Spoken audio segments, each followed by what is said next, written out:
Hey guys, this is Mr. H. I am doing question number 10 from the August 2026 Algebra 1 Regents exam. It's pretty basic. You just have to know what degree is. You also have to know leading coefficient, constant, and standard form. These are the standard questions that you'll see for the standard form. All right. First of all, degree just means the highest exponent. So they're saying degree, a fourth degree. So that means it's going to be x to the fourth power. That's what fourth degree means.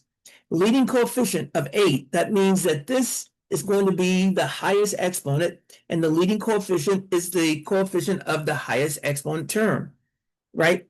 And then it says a constant of 12. Now, I don't know what's going to be in the middle, but I know there's got to be a 12 over here. And they said it has to be in standard form.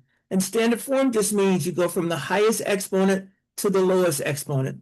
Okay, that's all it means. You start on the left with the highest exponent and you go to the right until the lowest exponent. Or if you have a constant, it's just 0. But so this one, even though it does have a fourth degree leading coefficient of 8, it is not in standard form. So we cross this out. This, on the other hand, exponent 4, leading coefficient of 8, constant 12, and it is in standard form. Therefore, that is our question. Okay, that's it.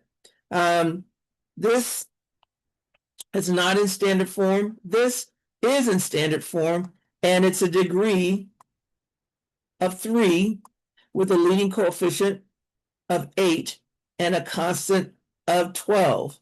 So this has everything except the degree is not 4. So this is not the answer. That's it, guys. I don't know what else to do with this. They like this question, and students still miss it. Degree, like you get your PhD degree. That means you've got the highest degree that you can earn. And highest degree means the highest exponent. So when they say degree of a polynomial, you're looking for the highest exponent. The leading coefficient goes with the highest exponent term. Constant is just the number that does not have a variable next to it. So those are just standard definitions. You got to know them. They like this question. Once you've seen it a couple times, you should be able to get this. No questions asked. All right, I'm going to stop and I am going to post.